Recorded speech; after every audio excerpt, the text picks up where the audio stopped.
जय गुरु जी। जय गुरु जी। जय गुरु जी। शुक्राना गुरु जी। If you can hear me, please let me know.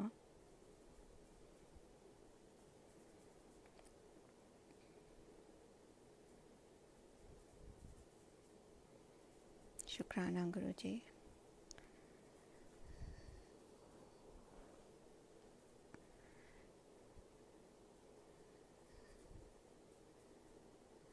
गुरु जी के चरणों में मेरा शत शत प्रणाम एंड गुरु जी की संगत को भी बहुत बहुत प्रणाम। गुरु जी as Guru ji used to से, मुझे अपनी संगत बहुत प्यारी है, तो सारी प्यारी प्यारी संगत को बहुत बहुत बहुत बहुत प्रणाम। गुरु जी आपका बहुत बहुत शुक्राना जो आपने सत्संग करने का मौका दिया, आपकी महिमा गाने का मौका दिया। गुरु जी आपका बहुत बहुत बहुत बहुत शुक्राना कि आपने अपनी महिमा गाने का मौका दिया। कैसे, पहले मैं ये बताऊंगी कि मैं गुरु जी को कैसे मिली। गुरु जी ने तो मेरे को कब से पकड़ा था, पर हम ही होते हैं जो कैसे मंद बुद्धि, कैसे नहीं मिल पाते। पर गुरु जी का हमारा कब का साथ है ये हमें नहीं पता, बहुत बहुत जन्मों का साथ होगा। पर हमें तो अपनी ये फिज़िकल बॉडी में ही पड़े रहते हैं और फिज़िकल बॉडी का ही एहसास है। तो वो अपनी फ़िज़िकल बॉडी का बताऊंगी आपको कि मैं शिकागो में रहती हूँ और 2006 में मैं इंडिया आई थी। और मेरी जो बड़ी सिस्टर हैं वो गुरुजी के पास काफ़ी समय से जा रही थी। मंजू आंटी है मेरी बड़ी सिस्टर, मंजू पाल आंटी। तो उन्होंने मुझे कहा कि तू गुरुजी के पास चल, और कोई एजेंडा नहीं था, कोई कुछ नहीं था, बस उसने कहा कि तू गुरुजी के पास चल मेरे साथ गुरुजी की ब्लेसिंग्स लेने। तो मैं बिल्कुल मानती नहीं थी किसी भी गुरु में। आर्य समाज फैमिली में रेस हुई हूँ और मैंने दीदी को कहा तू क्या किन चक्रों में पड़ गई है। तो शी सेड नहीं, तू एक बार चल तो सही, बस तू गुरुजी के पास चल, तुझे कुछ करना तो है नहीं, ना ही तुझे कुछ मांगना है, तू बस मेरे साथ चल और ब्लेसिंग्स लेके आ जाना। तो मैं अपनी सिस्टर को अपनी सिस्टर कम और मदर ज़्यादा मानती हूँ, तो उसको मना नहीं कर सकती। तो मैंने कहा अच्छा दीदी तुम कह रही हो तो मैं ज़रूर चलूँगी। तो मैं यूएस वापस आने वाली थी 3-4 दिन में। तो उसने कहा कि और मेरे हस्बैंड जो मेरे अंकल हैं वो बिल्कुल फेवर में नहीं थे, पर मैंने कहा कि नहीं मुझे जाना है। काफ़ी घर से भी डांट पड़ी और मैं, मेरी सिस्टर और मेरी नीस गए गुरुजी के पास एम्पायर एस्टेट। तो एम्पायर एस्टेट में पहुँचे और देर भी हो गई, उस दिन ट्रैफिक बहुत ज़्यादा था, तो हम काफ़ी देर से पहुँचे और संगत भी बहुत ज़्यादा थी उस दिन। समहाउ क्या, वो तो सब गुरुजी की लीला होती है, हमें उस समय पता नहीं होता। तो मेरी सिस्टर ने मेरे को रास्ते में बता दिया था कि बस तुझे किसी इधर उधर नहीं देखना, सीधा गुरुजी से कनेक्ट करना है। चाय प्रसाद आएगी, लंगर प्रसाद आएगा, वो पूरा खाना है और बिल्कुल भी छोड़ना नहीं है और किसी से कोई बात नहीं करनी, क्योंकि हो सकता है कि हम सब अलग हो जाएं एक बार हम वहाँ पे जाएं, कई बार ऐसा हो जाता है। तो मैंने कहा ठीक है। फिर वहाँ पहुँचे, एज आई सेड काफ़ी संगत थी उस दिन, तो हम लोग अलग हो गए और मैं एक कोने में बैठी थी। मुझे पता नहीं आसपास कौन था, क्योंकि मैंने आसपास किसी को नहीं देखा, मैं सिर्फ गुरुजी को ही देखती जा रही थी। और गुरुजी को देख के उस समय ऑनेस्टली संगत जी कुछ मेरे को ख्याल नहीं आए, कुछ विचार नहीं आए, कुछ नहीं आया। बस मैं यही सोच रही थी उनको देखते हुए कि इतनी संगत है, इनको क्या पता कि मैं आई हूँ पहली बार, इतने लोग इस हॉल में बैठे हुए हैं। मेरी सिस्टर ले आई और मुझे घर जाके पैकिंग भी करनी है, वापस भी जाना है, डांट भी पड़ी है, पर मैं यहाँ पे बैठी हुई हूँ, पता नहीं क्यों बैठी हुई हूँ। That's all was crossing my mind. और बस सिर्फ गुरुजी को एकटक देखे जा रही थी और कुछ नहीं। और गुरुजी कभी स्माइल करते थे, कभी इधर देखते थे, पर उस समय मैं बस बैठी यही यही सोचे जा रही थी, कुछ और सोच भी नहीं आया दिमाग में। तो चाय प्रसाद आया, चाय प्रसाद पी लिया। लंगर प्रसाद आया, लंगर प्रसाद में उस दिन ये भी मुझे उस समय कुछ पता नहीं था, बहुत ज़्यादा मिर्ची थी और मिर्ची वाली चटनी भी बहुत मिर्च थी। पर मैंने और हम बहुत मैं कम हमारे यहाँ सब कम मिर्च खाते हैं, तो मैंने सोचा पता नहीं, कुछ पता तो था नहीं, पूरा लंगर प्रसाद खा लिया। और फिर मैं ढूंढ रही थी अपनी नीस और अपनी सिस्टर को कि अब जाना है, क्या करना है। तो इतने में अनाउंसमेंट हुई कि आज संगत बहुत ज़्यादा है, तो जो संगत देर से आई है वो सीधे बाहर निकल जाए, गुरुजी की आज्ञा लेने की ज़रूरत नहीं है, उनको गुरुजी से मिलना नहीं होगा आज। तो मैं मनी मन और भी भुनभुनाने लगी कि अच्छा, एक तो इतनी दूर लेकर भी आई, इतनी देर से मैं यहाँ बैठी भी हूँ, और अब वो कह रहे हैं बाहर चले जाओ। तो उसने तो कहा था कि गुरुजी से मिलना होगा, तो गुरुजी की ब्लेसिंग्स लेने के लिए। तो मैंने सोचा कि कोई फ़ायदा भी नहीं हुआ, उनको तो पता भी नहीं चला। और इतने में मेरी सिस्टर दिखी मुझे, तो मैंने उनको बोला कि चलो बाहर चलो, अनाउंसमेंट हो गई है। तो उन्होंने बोला कि हाँ अनाउंसमेंट तो हो गई है, तो पर तुम जाओ और लाइन में लग जाओ, दैट्स ओके, अगर गुरुजी ने बुलाना होगा तो ठीक है, नहीं तो बाहर तो जाना ही है। और वो उसने कहा कि मैं बाहर जा रही हूँ, क्योंकि मैं तो ठीक है, मैं लाइन में नहीं लगूंगी, पर तुम्हारा चांस होना चाहिए। और मेरी नीस और मेरे को छोड़ गई। तो हम दोनों लाइन में लग गए। और संगत जी, उस समय तो मेरे को इसकी वैल्यू ही नहीं पता थी। जब सेवादारों ने लाइन काटी तो मैं और मेरी नीस लास्ट थे जो गुरुजी के पास गए। मैं गुरुजी के पास गई, गुरुजी के चरण छूने का सौभाग्य प्राप्त हुआ। उस समय वो भी नहीं वैल्यू थी उसकी।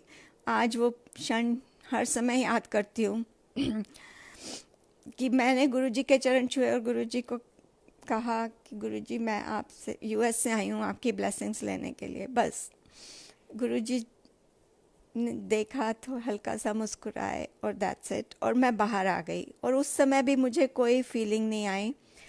तो मेरी सिस्टर ने कहा कि गुरुजी ने कुछ कहा? मैंने कहा नहीं, बस गुरुजी हल्का सा मुस्कुराए और हम वापस आ गए। और 2-3 दिन बाद मैं शिकागो वापस आ गई। उसके आने के कुछ दिन बाद गुरुजी मुझे ड्रीम में आए। उस समय तो मुझे यही नहीं पता था कि ड्रीम नहीं, गुरुजी की टेलीपैथी होती है, और जब गुरुजी आते हैं तो वो रियल में आते हैं। तो गुरुजी आए मेरे ड्रीम में, और गुरुजी ने मेरे को कहा कि मांग ले जो मांगना है। और मुझे संगत जी, किसी को मैंने ज़िंदगी में नहीं बताया था, अपनी सिस्टर को भी नहीं, किसी को भी नहीं बताया हुआ था कि मैं बचपन से मेरे मन में बहुत सारे डर बैठे हुए थे, बहुत सारी इनसिक्योरिटीज़ बैठी हुई थी।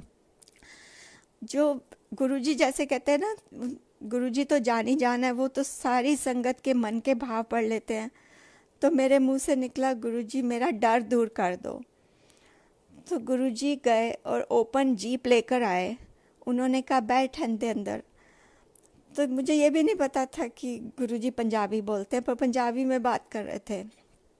तो मैं जीप में बैठ गई और गुरुजी ने वो जीप इतनी ज़ोर से चलाई, पहाड़ों में ले गए, खाइयों में ले गए, पहाड़ के कोने पर लेकर जाते और वहाँ से ज़ोर से जीप मोड़ते, और मैं संगत जी बिल्कुल भी नहीं डरी। तो सुबह जब मैं उठी तो मैं बहुत खुश थी, पर मुझे समझ नहीं आ रहा था कि क्या हुआ। मैंने इमीडिएटली अपनी सिस्टर को फ़ोन किया और मैंने कहा मुझे ऐसे ऐसे ड्रीम आया। तब उन्होंने मुझे कहा कि पागल, ये ड्रीम नहीं होता, गुरुजी की टेलीपैथी होती है, और गुरुजी आए तो तुझे यही मांगने को मिला था। तो फिर मैं सोचने लगी, और वो हमारा मांगना थोड़ी होता है, वो तो गुरुजी की लीला होती है जो उन्होंने मेरे मुंह से ये निकलवाया। पर मैं नेक्स्ट डे सोचने लगी कि गुरुजी ये तो मेरे से गलती हो गई, अब आप आओगे तो मैं कुछ और मांगूंगी। ये क्या मैंने कहा कि डर निकाल दो मेरा।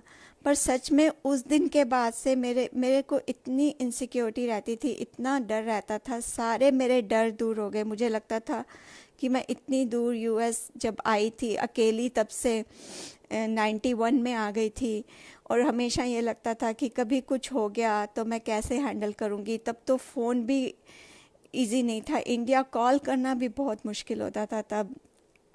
तो वो सारे डर गुरुजी ने एक ही बार में निकाल दिए। पर फिर भी मैं सोचने लगी, क्योंकि अकल तो है नहीं हमें, कि इस बार गुरुजी अगर आएंगे ना तो मैं कुछ और मांगूंगी। और गुरुजी की कृपा देखिए, नेक्स्ट डे इटसेल्फ फिर से गुरुजी आए। और इस बार मुझे ये नहीं पता था कि गुरुजी ने क्या कहा था संगत को कि तुसी मैनू कीड़े मकोड़े वाकन लगते हो। और मुझे उस समय ये भी नहीं पता था कि गुरुजी कितना तेज़ चलते थे। तो गुरुजी आए और मैं बहुत सारी भीड़ में, जैसे बहुत सारे हम कीड़े मकोड़े होते हैं वैसे खड़ी थी, और गुरुजी का एकदम भव्य रूप में प्रकट हो गए। और गुरुजी को जैसे उस दिन गुरुजी ने कुछ नहीं कहा, सिर्फ मंद मंद मुस्कुरा रहे थे। और गुरुजी को जैसे ही मैंने देखा, जैसे मैंने ऊपर मुंह किया, क्योंकि ऐसे लग रहा था मैं बहुत बोनी हूँ और गुरुजी एकदम ऊपर भव्य रूप में है। तो मैंने एकदम जैसे गुरुजी को देखा, मैंने कहा गुरुजी मेरे को गलती हो गई, मैनू ते गल इंज मैं कह दिता, मैनू ते तुसी चाहिए हो। और गुरुजी इतनी ज़ोर से मुस्कुराए कि वो मुस्कुराहट मेरे दिल में बस गई। और गुरुजी ज़ोर से चलने लगे, जैसे जैसे ऐसे जैसे गुरुजी हवा में उड़ रहे थे। और मुझे ये नहीं पता था, कुछ भी नहीं पता था, मैं तो बस छोटी सी बोनी सी गुरुजी के पीछे पीछे पीछे पीछे भागने लगी।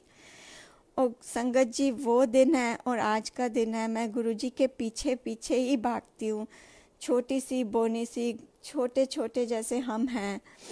और उस दिन से गुरुजी जैसे दिल में बस गए हैं। उस दिन के बाद से सारे डाउट, सारे इफ्स एंड बट्स सब खत्म हो गए। और गुरुजी की ऐसी कृपा हुई है कि हर दिन सत्संग बन गया। ऐसे नहीं कि मुश्किलें नहीं आती, ऐसे नहीं कि कठिनाइयाँ नहीं आती, ऐसे नहीं कि गुरुजी ने नींबू की तरह नहीं निचोड़ा। गुरुजी ने नींबू की तरह बहुत निचोड़ा है उसके बाद से। पर ऐसे लगता है कि जब गुरुजी अंदर हैं तो फिर क्या गम है, गुरुजी मेरे साथ हैं तो फिर क्या सोचना है। अभी आपको एक रीसेंट सत्संग सुनाती हूँ कि मैं अभी मार्च 4 को इंडिया आई थी। और मतलब मेरा तो पहले से ही प्लान बना हुआ था, कि ये नहीं पता था कि ये सब हो जाएगा। और जब मैं एयरपोर्ट पे, शिकागो एयरपोर्ट पे पहुंची, बहुत पैकिंग में बिज़ी थी। मेरे हस्बैंड पहले आ गए थे इंडिया, क्योंकि उनकी मदर की तबीयत काफ़ी ख़राब थी। तो मैं अकेली थी, घर पूरा रैप अप करके आना था, तो मैंने न्यूज़ ही नहीं सुना। और जब मैं एयरपोर्ट पहुंची तो पूरा न्यूज़ कोविड से भरा हुआ था। तो मैं थोड़ा घबराई भी, पर मैंने कहा कि कोई बात नहीं, अब तो मेरे हस्बैंड भी वहीं हैं और अभी तो इंडिया जाना ही है। तो 4 मार्च को इंडिया आ गई। और मेरा अभी मैं थोड़े सालों से हर साल आती हूँ इंडिया, क्योंकि मेरे पेरेंट्स ओल्ड हैं, they are both 85 year old. तो उनका मेन, मेरा पर्पज़, 2 ही पर्पज़ होते हैं। एक तो बड़े मंदिर जाना, गुरुजी के चरणों में, बस वहाँ जाके ऐसे लगता है कि स्वर्ग में पहुँच गई हूँ। और दूसरा अपने पेरेंट्स को मिलने के लिए। पर संगत जी, हमेशा मेरे मन में जब भी आती हूँ थोड़े दिन ही पेरेंट्स को मिल पाती हूँ, तो हमेशा ये गिल्ट फीलिंग रहती है कि पेरेंट्स के लिए आती हूँ हर साल, पर उनकी सेवा नहीं कर पाती हूँ। तो इस साल जैसे गुरुजी भाव पढ़ते हैं हमारे, एक एक भाव पढ़ लेते हैं। तो इस साल जैसे ही मैं पहुंची, आते ही मेरी मदर इन लॉ की तबीयत काफ़ी ख़राब थी। तो पहले मैं अपनी मदर इन लॉ के पास थी, तो एकदम से मंदिर भी नहीं जा पाई। और मैंने अपनी सिस्टर को फ़ोन किया, मैंने कहा कि मंदिर अभी जैसे ये थोड़ा ठीक होंगी तो मंदिर मुझे जाना है सबसे पहले। तो उसने बोला कि हाँ, 14 को फ्राइडे है, तो मैं फ्राइडे को जाती हूँ, तू मेरे साथ ही चलना। और मैं हमेशा उसके साथ ही जाती हूँ, क्योंकि कोई और मुझे ले जाने वाला है भी नहीं। मेरे अंकल, मेरे हस्बैंड बिल्कुल अभी भी बिल्कुल नहीं मानते। वो भी गुरुजी की लीला है, वो मेरा टेस्ट होता है हर बार, नहीं तो उसमें क्या, गुरुजी चाहते तो 1 सेकंड में गुरुजी की शरण में आ सकते थे, पर गुरुजी अपने हर भक्त का टेस्ट अलग अलग तरीके से लेते हैं। मेरा इस तरीके से लेते हैं। तो मेरी मदर इन लॉ की तबीयत थोड़ी ठीक हो गई, संभल गई, और थर्सडे 13 मार्च को मैं अपनी दीदी के घर जाने वाली थी, शालीमार बाग, क्योंकि फ्राइडे को मैं बहुत खुश थी कि मंदिर जाऊंगी। और जब मंदिर जाने का समय आता है तो बस ऐसे मन अंदर से मयूर की तरह नाच रहा होता है कि कल जैसे एक मेरा बड़ा मायका है, पेरेंट्स के घर तो जाना ही है, और वो गुरुजी का जो घर है, वो जो गुरुजी का आश्रम है, वो सबसे बड़ा मायका है, वहाँ जाना है। तो इतनी खुश थी, इतनी खुश थी संगत जी। ये जो आई डोंट नो क्यों ये आंसू आ जाते हैं जब भी गुरुजी की बातें करती हूँ। ये मेरे को खुद को नहीं पता, कितनी भी कोशिश करूँ, आई थिंक गुरुजी के प्रेम के आंसू हैं। तो मुझे माफ़ करना संगत जी, और गुरुजी आपके प्रेम के आंसू हैं, आपके चरणों में ही बहे हमेशा, और कहीं ना बहे, बस यही प्रार्थना है आपसे। तो फिर थर्सडे को मैं जाने वाली थी, शाम को 4 बजे मेरी सिस्टर का फ़ोन आता है कि मंदिर तो बंद हो गया है बिकॉज ऑफ कोविड, बट तू आ जा मेरे पास। तो आई वॉज लाइक, किसी को कुछ कह भी नहीं सकती, अपने हस्बैंड को भी नहीं अपना मन की बात बता सकती। तो I was just so sad. तो मैं बस सिर्फ गुरुजी से यही कहा, गुरुजी मैं तो इन्नी दूरों आनी आ तुहानू मिलन, मेरे को तो कोई ले जाने वाला भी नहीं है आपके पास कि अब आपके द्वार के बाहर ही माथा टेकने कोई मुझे ले जाए। कैसे जाऊंगी अब मैं, आपको कैसे मिलूंगी? ऑल्दो आप मेरे अंदर रहते हो, पर वो तो मेरा मायका है। तो बस ये मन में गुरुजी को कहा।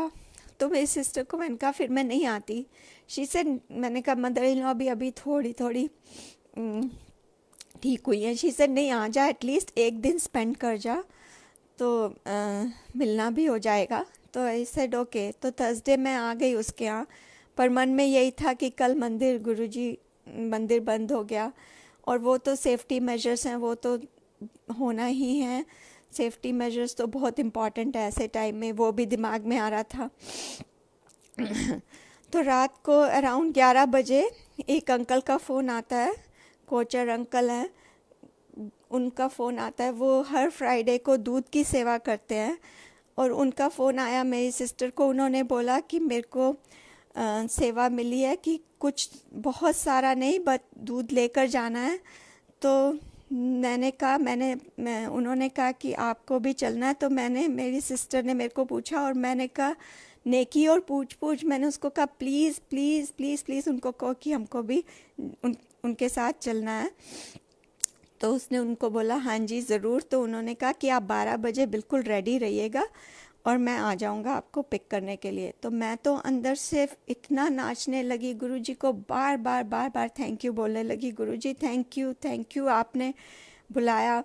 और इतनी खुश थी कि मतलब सुबह उठ के कुछ खाने का भी मन नहीं कर रहा था। ये तो सोचा ही नहीं कि मंदिर बंद है, क्या है, ये सोचा गुरुजी के पास जा रही हूँ, बस वहीं सब कुछ लंगर प्रसाद खाऊंगी, मायके जा रही हूँ आज। तो गुरुजी थैंक यू आपने बुला लिया। तो उन्होंने तैयार हो गई, सुबह से तैयार होके बैठी थी। 12 बजे एग्जैक्ट अंकल आ गए। हम लोग, आंटी, मेरी सिस्टर और अंकल और उनकी आंटी, मेरी सिस्टर और मैं, हम लोग बैठ गए उनके साथ, और 2 बजे करीब हम लोग मंदिर पहुँचे। और जैसे ही मंदिर पहुँचे तो मेरा तो मन बस खुशी से नाच रहा था। तो अंकल ने बोला कि आप लोग इधर से जाओ और मैं दूध प्रसाद दे के आता हूँ। तो मैं बाहर से ही माथा टेका गुरुजी को, पर वहाँ पे पूरा मंदिर बंद था। 3-4 सेवादार थे, उन्होंने भी मास्क लगाए हुए थे, और उन्होंने कहा कि सॉरी आंटी मंदिर बंद है, आप लोग अंदर नहीं जा सकते। तो हमने कहा कोई बात नहीं, हम बाहर से ही माथा टेक लेंगे। मैं तो बस ये खुश थी कि गुरुजी कैसे आपने भाव पढ़ लिए, जो कहा था वो ही सुन लिया।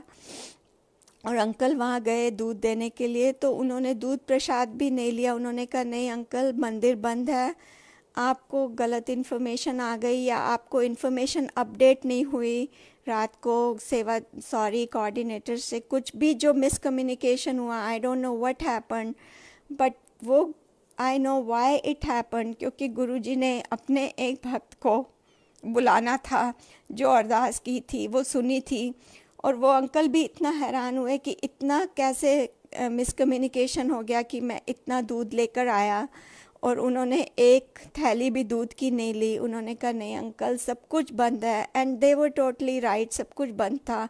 पर फिर भी सेवादार वर सो नाइस कि उन्होंने बाहर ही हमें जल प्रसाद पिलाया, माथा टेकने दिया बाहर से। और फिर अंकल सारा का सारा दूध प्रसाद वापस लेकर आए। उन्होंने रास्ते में रुके, उन्होंने झुग्गी झोपड़ियों में वो सारा दूध प्रसाद बांटा। कैसे गुरुजी ने उनसे भी सेवा कराई, कैसे उनको मीडिएटर बनाया, वो बहुत सारा उन्होंने बांटा दूध प्रसाद झुग्गी झोपड़ियों में। और फिर अंकल ने कहा कि ऐसे कैसे आप वापस जाओगे। रास्ते में उन्होंने गाड़ी रोकी, गरम गरम समोसे तलवाए। उन्होंने कहा कि गुरुजी के द्वार पे आए हो तो आपको प्रसाद तो मिलना ही चाहिए।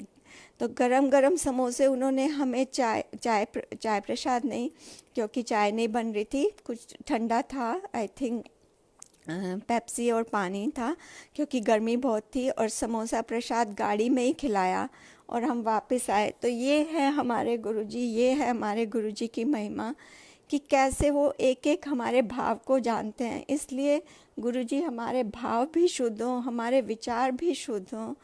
कभी गुरुजी कभी किसी के प्रति बुरा विचार भी नहीं आए, बस यही आपके चरणों में हर समय प्रार्थना है। और दूसरा गुरुजी ने कैसे, फिर मेरी मदर-इन-लॉ थोड़ी ठीक हो गई थी तो मैं अपने पेरेंट्स के पास आई, और कैसे लॉकडाउन शुरू था तो कैसे अपने पेरेंट्स की सेवा करने का इस बार मौका मिला, वो भी भाव गुरुजी ने पढ़ा। तो गुरुजी आपका बहुत बहुत शुक्राना है, क्योंकि हर बार आती थी पेरेंट्स से मिलती तो थी, पर इधर जा उधर जा, इधर घूम उधर घूम, कभी शॉपिंग, कभी किसी रिश्तेदार का, तो इसी में ही टाइम चला जाता था। पर इस बार किसी से नहीं मिलना था, सिर्फ उनके पास रहना था और उनकी सेवा करनी थी। जैसे गुरुजी ने सुना कि हमेशा मेरे दिमाग में, मेरे मन में, मेरे दिल में वो गिल्ट फीलिंग कि अपनी पेरेंट्स की सेवा नहीं कर पाई, तो गुरुजी शुक्राना है।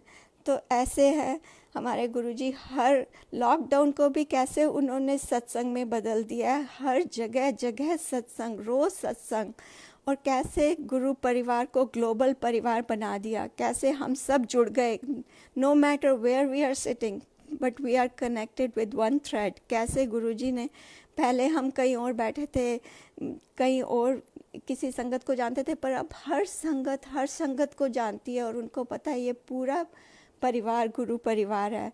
तो ये हैं गुरुजी के लॉकडाउन को भी कैसे सत्संग में बदल दिया, एक एक दिन सत्संग बन गया। शुक्राना है गुरुजी आपका। और जैसे गुरुजी कहते थे, कई कल्याण थे मैं बिना दस से कर देना, तो आपको एक बताती हूँ कल्याण कितने कल्याण किए हैं गुरुजी ने, बिना दस से किए हैं, बिना बताए किए हैं। एक बार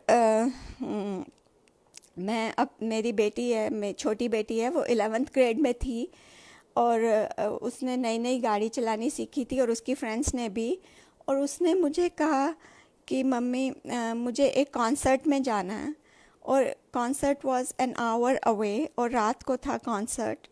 तो मैंने कहा ठीक है, तो 3 of her friends and her, 4 of them went for the concert। तो वो लोग गए और करीब कॉन्सर्ट 12 बजे के करीब ख़त्म हुआ। देन शी कॉल्ड मी कि we are starting back. I said okay, and पता नहीं क्यों उस दिन मेरा दिल थोड़ा घबरा सा रहा था, तो मैं जब उसने कहा वी आर स्टार्टिंग बैक, तो मंदिर में मैंने गुरुजी का बहुत छोटा सा स्वरूप रखा हुआ है, क्योंकि कोई कॉन्फ्लिक्ट नहीं हो घर में, कोई कुछ नहीं, बाकी मैंने गुरुजी को दिल में बिठाया हुआ है।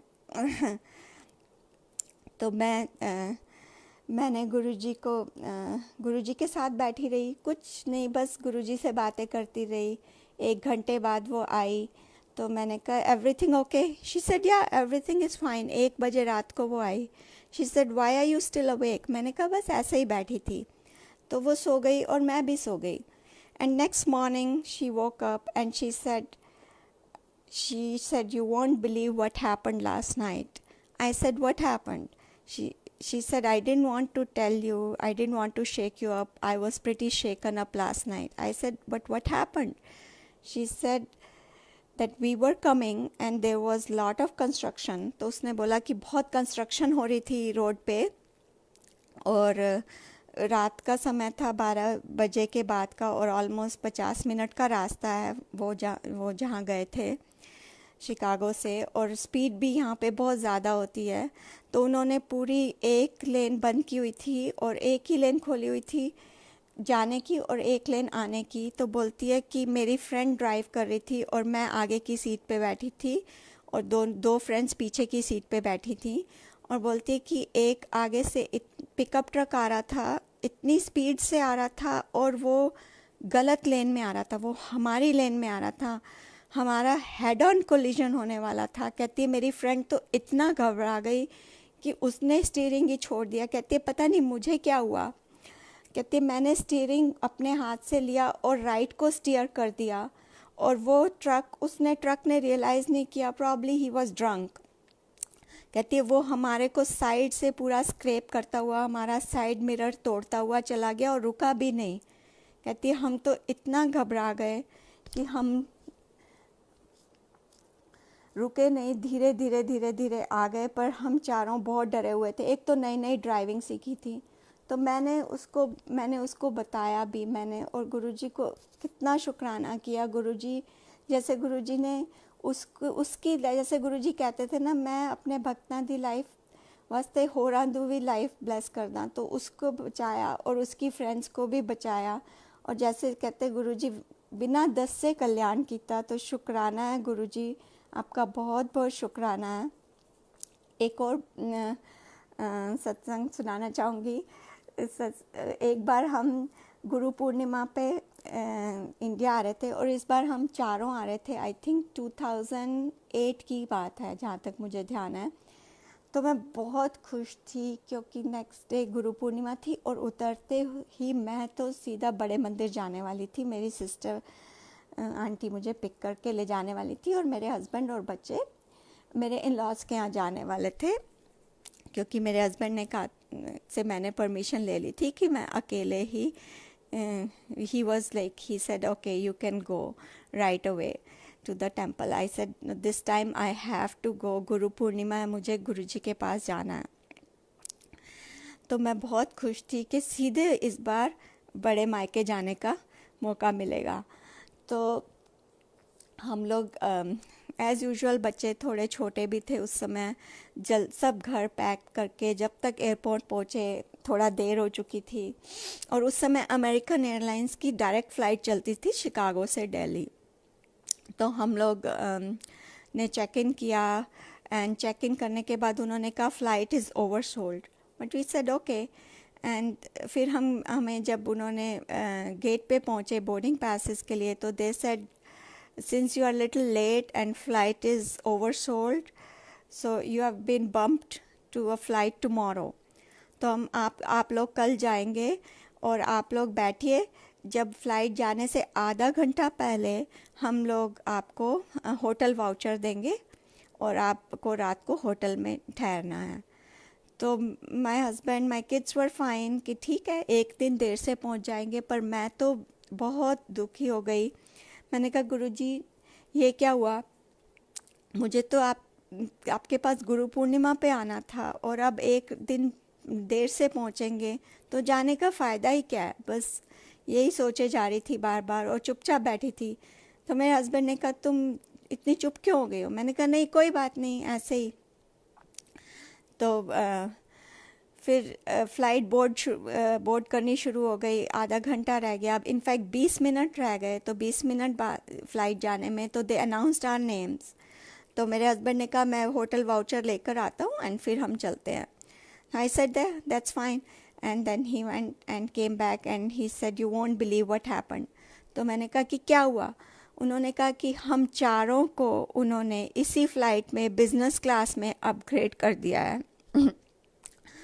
और उससे पहले मतलब मैं तो अंदर ही अंदर गुरुजी का शुक्राना करे जा रही थी, और जैसे इतनी खुश थी। और उस समय मुझे बस यही था कि Guruji thank you, Guruji thank you, Guruji आपने गुरु पूर्णिमा पे मुझे बुला लिया और सुन ली मेरी। और फिर मुझे याद आया कि 1 महीना पहले मैं और मेरे हस्बैंड का एक आर्ग्यूमेंट हुआ था। तो वो बोलते थे कि तुम हर समय गुरुजी गुरुजी करती हो। तो मैं उनको ऐसे मजाक में, जैसे हम तो मंदबुद्धि है ना, मैंने कहा अच्छा अगर इस बार गुरुजी हम चारों को अपग्रेड करा दे बिजनेस क्लास में तो तुम मेरे गुरुजी को मान जाओगे। तो बस ये कहा था मैंने उनको। और माय हस्बैंड सेड ओ देखेंगे। तो मेरे को इतनी हंसी आ गई, इतनी ज़ोर से मैंने उनको बोला कि do you remember. He said yeah but it's just a coincidence. पर as we all know, Guruji की शरण में आने के बाद कुछ भी कोइंसिडेंस नहीं होता, बट वो गुरुजी की मर्ज़ी है कि किसको कब शरण में लेना है। तो शुक्राना है गुरुजी। एक अपने पापा का सत्संग सुनाना चाहूँगी, ज़रूर शेयर। पापा का क्या है, तो सारे सत्संग हमारे गुरुजी के, सब महिमा तो गुरुजी की है, पर कैसे वो कल्याण करते हैं। एक बार उनकी शरण में आ जाओ तो कैसे बड़ी बड़ी मुश्किलों को भी छोटा बना देते हैं। एक बार फिर से, अब तो गुरुजी के ड्रीम नहीं है, गुरुजी की टेलीपैथी हुई कि मैं एक सत्संग में गई हूँ और वहाँ गुरुजी ऑलरेडी खड़े हैं। तो मैं जैसे ही पहुँची, मैंने गुरुजी को फटाफट साक्षात प्रणाम किया। एंड गुरुजी कहते लेट आई है। मैं कहा सॉरी गुरुजी, लेट हो गई। तो गुरुजी ने कहा, कुछ कहा नहीं, बस फिर मेरे को गुरुजी ने ये विजन दिखाया कि as if he took out somebody's testicles and threw them out. I didn't see any face, nothing. तो मैं बहुत परेशान हो गई ये देख के, और थोड़ा ऐसे जैसे कहते हैं ना, गिल्ट फीलिंग भी आई कि मैंने तो कभी ज़िंदगी में कभी कुछ सोचा भी नहीं, गलत भी नहीं सोचा किसी के बारे में। इस तरह का ड्रीम क्यों आया और इस तरह की टेलीपैथी क्यों दिखाई गुरुजी ने। अपनी सिस्टर तक को नहीं बोला। मैंने सोचा कि ये बहुत अजीब सा है, मैंने उसको भी नहीं बोलूँगी, वो क्या सोचेगी मेरे बारे में। ये सोचने लगी, अपने बारे में ही सोचने लगी कि ऐसा क्यों आया मुझे।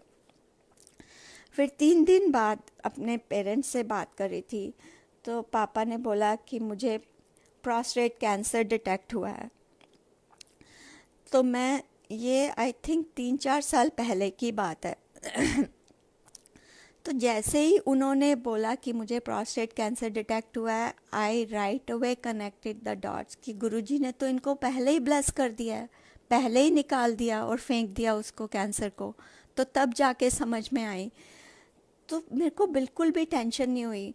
पापा टेंशन में थे, मम्मी टेंशन में थी, पर मेरे को बिल्कुल भी टेंशन नहीं हुई। मैंने उनको बताया भी नहीं कि गुरुजी की टेलीपैथी, क्योंकि वो भी जैसे मैंने कहा गुरुजी अपने भक्तों का इस तरह टेस्ट लेते हैं, वो भी गुरुजी को बिल्कुल नहीं मानते। तो उनके थ्रू भी मेरा हर समय टेस्ट होता है, पर गुरुजी, उनको भी गुरुजी ने कैसे ब्लेस किया। तो मैंने कुछ नहीं बोला। तो उन्होंने कहा कि अभी डॉक्टर से अपॉइंटमेंट है, फिर पता चलेगा कि सर्जरी होगी कि नहीं। तो थोड़े दिन बाद उनकी डॉक्टर से अपॉइंटमेंट हुई एंड डॉक्टर ने कहा कि सर्जरी के अलावा कोई चारा नहीं है। एंड वो 81 या 80, उस समय 81 या 80, ऑलमोस्ट 82 थे। Now he is 85, so I think 3-4 साल पहले की बात है। तो मैंने उनको बोला कि and surgery is risky at that age. हमने 1-2 केसेस उसी समय सुने थे कि सर्जरी के समय ही what happen to them, they passed away. तो हमने बोला कि एक ओपिनियन और ले लीजिए। तो उन्होंने एक ओपिनियन और लिया, उन्होंने भी कहा कि सर्जरी होगी। Then that time my uncle, my chacha, मेरे चाचा जो है एम्स के हेड ऑफ द डिपार्टमेंट जो हैं, उनके अच्छे दोस्त हैं। तो उन्होंने कहा मैं आपको उनके पास ले चलता हूँ, जो ऑन्कोलॉजिस्ट हैं। तो उनके पास ले जाता हूँ and let's take another opinion. तो उनके पास गए, उन्होंने सारी इनकी रिपोर्ट्स देखी और उन्होंने कहा सर्जरी की बिल्कुल ज़रूरत नहीं है, आपको जो वो एक गोली जो अभी कीमो की आती है बस वो खानी पड़ेगी, I think 4 to 6 weeks and you will be okay. 2 जगह उन्होंने बहुत बड़े बड़े डॉक्टर से ओपिनियन लिया था, उन्होंने कहा था सर्जरी होगी, पर इन्होंने कहा कोई सर्जरी नहीं होगी। एंड संगत जी, मेरे पापा की कोई सर्जरी नहीं हुई, उन्होंने बस वो गोली खाते रहे, अपने आप ही जा के गोली लाते थे और खाते थे खुद ही, और बिल्कुल ठीक है इस समय वो। और वो तो गुरुजी ने पहले ही ब्लेस कर दिया था, पर गुरुजी की ब्लेसिंग्स देखिए कि मतलब अपने आप उन्होंने सब कुछ, अपना इलाज खुद किया, कोई कोई कोई कुछ नहीं, कोई हेल्प नहीं, किसी के साथ नहीं जाते थे। और गुरुजी ने, पर मुझे पता था, मैं यहाँ थी, मेरे को पता था कि गुरुजी उनके साथ हैं। तो गुरुजी हर पल शुक्राना है, कैसे गुरुजी अपनी, और उनके साथ ही नहीं, गुरुजी अपनी हर संगत के साथ हैं। अब पहले अगर थोड़ा कुछ गलत होता था तो मैं गुरुजी से कहती थी गुरुजी ये क्यों हुआ, पर अब वो भी नहीं कहती, क्योंकि अब समझ में आ गया कि गुरुजी को पता है कि उसमें भी हमारी कुछ भलाई है। वो हमारी नज़र से वो हमें गलत लगता है, पर वो गलत उस समय हम, क्योंकि हमारी नज़र इतनी छोटी है कि हम तो एक क्षण भी आगे का नहीं देख पाते, पर गुरुजी तो जान ही जान है, उनको पता है कि आगे क्या हमारे लिए अच्छा है। तो जो अगर अभी इस समय हमारे लिए अच्छा नहीं है तो वो भी हमारे लिए अच्छा ही है। तो उसके लिए भी गुरुजी आपका बहुत बहुत हर पल शुक्राना है कि हमारे भाव भी शुद्ध रखिएगा गुरुजी, कभी हमारे भाव में भी, हमारी सोच से भी किसी का नुकसान नहीं हो, बस यही प्रार्थना है आपके चरणों में। और गुरुजी ने कैसे, एक और बार सत्संग शेयर करना चाहूँगी कि कैसे, जैसे गुरुजी कहते थे बिना दस से कल्याण करना, मेरे और मेरे हस्बैंड को भी कैसे न्यू लाइफ दी। एक बार हम लोग, यूजुअली मेरी आदत है कि जब मेरे हस्बैंड ड्राइव करते हैं तो मैं गुरुजी के सत्संग पढ़ती रहती हूँ, जो भी सत्संग जहाँ भी मुझे दिख जाते हैं। और तो ये भी शायद 5-6 साल पहले की बात होगी। तो थोड़ा वो कभी कभी बहुत इरिटेट भी हो जाते हैं, पर फिर मैं बंद कर देती हूँ। वो कहते हैं कि तुम हर समय, तुम्हें और कोई काम नहीं है। तो पर उस दिन बाय चांस वो ड्राइव कर रहे थे एंड मैं गुरुजी का सत्संग पढ़ रही थी, और हम लोग कहीं जा रहे थे और फ्रीवे पे थे, स्पीड भी काफ़ी ज़्यादा थी and he was in the left most lane. और मैंने नहीं देखा क्योंकि मैं तो सत्संग पढ़ रही थी, और एकदम से हमारी गाड़ी इतनी ज़ोर से स्वर्व की और नेक्स्ट लेन में आ गई, राइट लेन में आ गई। तो मैंने ऊपर करके देखा तो मेरे, मतलब एकदम से मेरे मुंह से बस निकला शुक्राना गुरुजी। देखा तो एक इतनी बड़ी गाड़ी सडनली वो रैम्प पे रुकी हुई थी, लेफ़्ट रैम्प में, और सडनली पता नहीं उसको क्या हुआ, वो मेरे हस्बैंड के आगे आ गया और एकदम कोलिजन होना था। बट माय हस्बैंड लकीली, क्या वो तो गुरुजी की कृपा थी कि राइट साइड में उस समय कोई भी नहीं था, तो मेरे हस्बैंड ने स्वर्व करके गाड़ी को पूरी राइट लेन में ले आए। नहीं तो अगर राइट लेन में भी कोई होता तो इतना ज़बरदस्त एक्सीडेंट होना था कि इतनी स्पीड 65 माइल्स पर आवर थी। तो शुक्राना गुरुजी, पल पल शुक्राना, कैसे बिना बताए आप हमें न्यू लाइफ देते हो, बिना बताए सारी संगत का कल्याण कर रहे हो। आज इस समय, इस कोविड के समय भी गुरुजी जो भी कल्याण कर रहे हैं बिना बताए कर रहे हैं, और जो भी हो रहा है हमारे अच्छे के लिए हो रहा है। जब हम लोग अप्रैल में वापस आने वाले थे, 10 अप्रैल की हमारी वापसी की टिकट थी, पर एज लॉकडाउन हो गया, सारी फ़्लाइट्स बंद हो गई। तो इन दिल्ली में ही थी मैं अपने पापा मम्मी के पास, और उनकी सेवा का सौभाग्य प्राप्त हुआ। तो फिर मेरी बेटी, छोटी बेटी अभी इस समय सियाटल में है, उसकी कॉलेज पिछले साल ही ख़त्म हो गई। उसने पिछले साल सितंबर में ही माइक्रोसॉफ्ट ज्वाइन किया था। वो भी बहुत बड़ा सत्संग है, वो भी सुनाऊंगी ज़रूर कभी। तो उसकी तबीयत थोड़ी ख़राब होने लगी, तो उसने पहले उसने कहा कि मेरे को उसका स्टमक अपसेट रहने लगा, और फिर उसने बोला कि मेरी तबीयत ठीक नहीं है, मेरी तबीयत ठीक नहीं है। तो हम बहुत परेशान रहने लगे कि जल्दी से जल्दी टिकट मिले। दे कैसे रिपैट्रिएशन फ़्लाइट शुरू होने वाली थी मई में। तो वी थॉट कि जैसे ही फ़्लाइट शुरू होगी तो हम वापस आ जाएंगे शिकागो। बट इस दौरान मेरी मदर इन लॉ की तबीयत ठीक नहीं थी, उनको भी हमें साथ लेके आना था और उनका पासपोर्ट भी एक्सपायर्ड था। तो मतलब और पासपोर्ट ऑफिस सब कुछ बंद था, सब कुछ लॉकडाउन था। तो हमें बिल्कुल समझ नहीं आ रहा था कि हम कैसे आएंगे। तो हमने सोचा चलो मैं वापस आ जाती हूँ, मेरे हस्बैंड उन मेरी मदर इन लॉ को लेकर वापस आ जाएंगे। तो रिपैट्रिएशन फ़्लाइट्स यूएस एम्बेसी की बंद हो गई और एयर इंडिया की शुरू हो चुकी थी। तो we were trying to contact Air India, बहुत कोशिश की एक टिकट मिल जाए किसी तरह, एक टिकट भी नहीं मिल रही थी। और ये करते करते ऑलमोस्ट मई ख़त्म हो गया। और फिर मई 28 मई को एयर इंडिया की एक फ़्लाइट थी और हमने बहुत एयर इंडिया को कांटेक्ट किया था। एक संगत थी, उनके हस्बैंड एयर इंडिया में थे पहले शिकागो में, उनको कांटेक्ट किया कि किसी तरह एक टिकट मिल जाए। पर वो गुरुजी की वो भी लीला होती है जो उस समय हमें समझ में नहीं आती है। पर मुझे ये पता था कि जो गुरुजी कर रहे हैं ठीक कर रहे हैं, जो होगा अच्छा ही होगा, हमारे भले के लिए ही कर रहे हैं। तो वी वर श्योर कि 28 को हमारे को फ़्लाइट मिलने ही वाली है। हमने पूरी पैकिंग करके रखी हुई थी और उन्होंने बोला था आपको रात को फ़्लाइट 2:20 की थी, 4 बजे पता चलेगा कि आपको फ़्लाइट मिली कि नहीं मिली। और 4 बजे भी उन्होंने कहा अच्छा 4:30 बजे बताएंगे, आधा घंटा। और 4:30 बजे उन्होंने बोला सो सॉरी, एक टिकट भी नहीं करवा पाए आपकी, तो आपको फ़्लाइट नहीं मिली। पर वो भी गुरुजी की वो थी कि थोड़ा समय और पेरेंट्स के साथ मिल गया।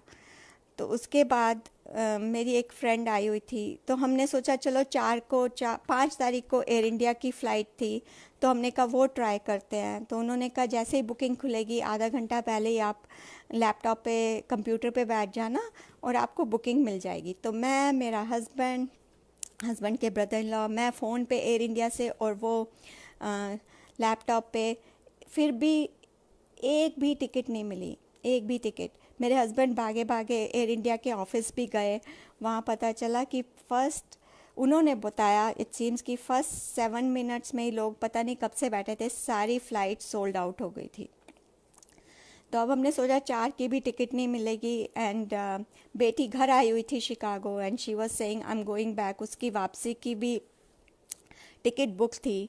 तो इतने में मेरी एक फ्रेंड जो है मुंबई आई हुई थी और उसने बोला कि केएलएम की फ़्लाइट जा रही है मुंबई से और why don't you contact this KLM person. उसने उस केएलएम की जो एजेंट थी, एजेंट नहीं थी, आई थिंक अकाउंट मैनेजर थी, बहुत ही अच्छी बंदी थी, उसका नंबर दिया मुंबई में।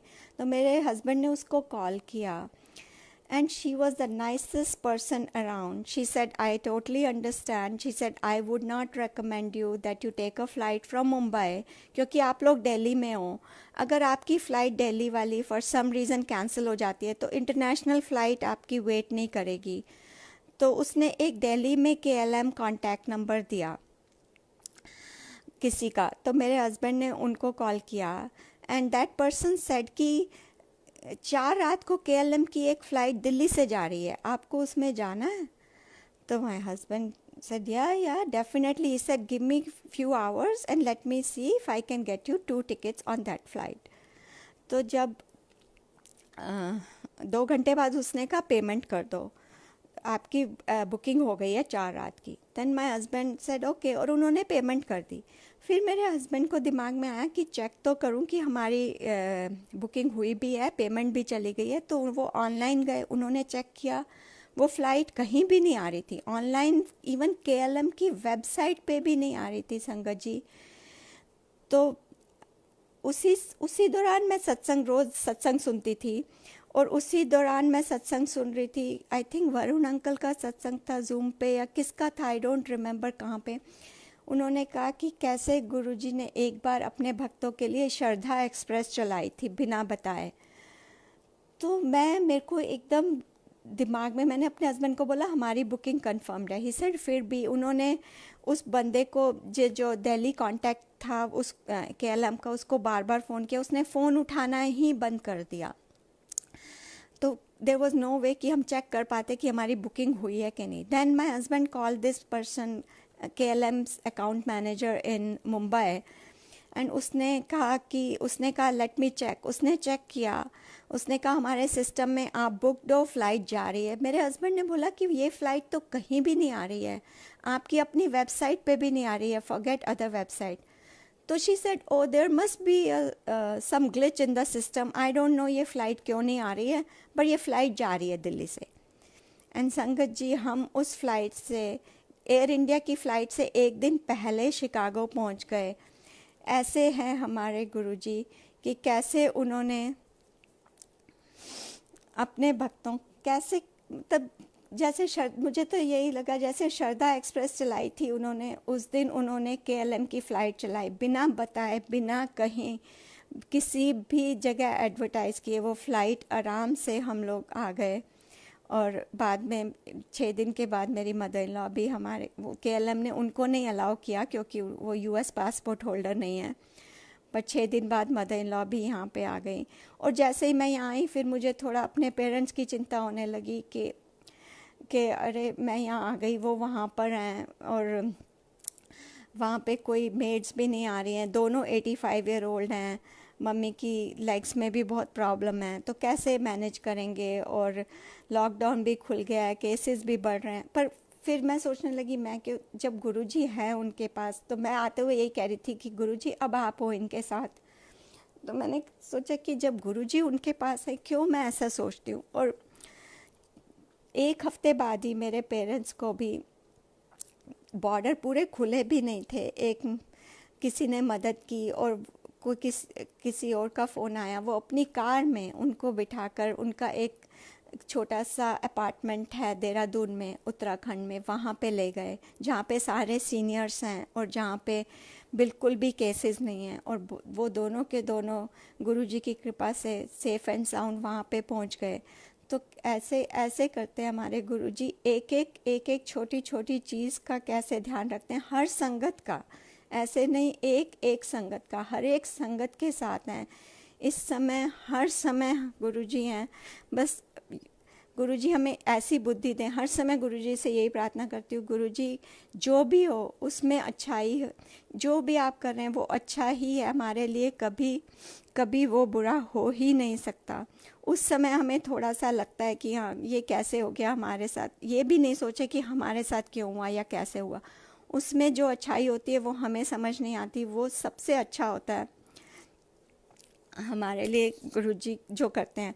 अभी रिसेंटली एक बताऊंगी कि मेरे को बहुत क्वेश्चन आ रहा था कि गुरुजी से बार बार पूछ रही थी, 2-3 मेरे स्कूल फ्रेंड्स, 2 मेरे स्कूल फ्रेंड्स और एक और संगत के अंकल हैं, वो चले गए ये पिछले 2 महीनों में ही, और सब लाइक अर्ली 50s में। तो बहुत मैं बार बार सोची थी गुरुजी ऐसा क्यों हुआ, ऐसा क्यों हुआ, पता नहीं, कोई आंसर भी नहीं आ रहा था। तो परसों ही आई थिंक जेठा अंकल का सत्संग सुन रही थी यहीं पे ब्लेसिंग्स में ही, तो उन्होंने अपने ब्रदर का जब बताया तो एकदम आंसर मिल गया। जब उन्होंने बताया कि उनके ब्रदर 50 साल की उम्र में जब गुरुजी ने कहा अनु जान दे, तब मुझे समझ में आया कि हमें समझ नहीं आता जब गुरुजी कह रहे हैं कि अनु जान दे, तो हम क्यों रोकना चाहते हैं, हम अपने सेल्फिश रीज़न से रोकना चाहते हैं, और हम बार बार सोचते हैं गुरुजी आपने ऐसा क्यों किया या गुरुजी क्यों हुआ। पर उसमें जो हमारी भलाई छुपी होती है वो गुरुजी को ही पता है, क्योंकि वो तो जान ही जान है। हम फिर से वही मंद बुद्धि, छोटे छोटे, अगले क्षण का भरोसा नहीं, और छोटे छोटे क्वेश्चन करते हैं हर समय। मगर गुरुजी हमारे हर सवाल का, हर छोटे सवाल का भी कैसे जवाब देते हैं। शुक्राना है गुरुजी, ऐसे ही अपनी हर संगत के साथ, हर संगत का भला आप कर रहे हैं, उसके लिए भी शुक्राना है। सब संगतों की तरफ से शुक्राना है आपका। और क्या बोलूँ, बस आपने जो ये ग्लोबल परिवार जोड़ दिया है उसका भी शुक्राना है। ऐसे लगता है अब कि जहाँ भी जाओ हर जगह आप हो, क्योंकि हर संगत में आप हो, तो उसके लिए आपका बहुत बहुत शुक्राना है संगत जी। आज आपसे ये गुरु जी की महिमा शेयर करने का मौका मिला, उसके लिए भी शुक्राना। और फिर गुरु जी की आज्ञा होगी, गुरु जी का हुक्म होगा तो बाकी सत्संग शेयर करूँगी। शुक्राना गुरु जी।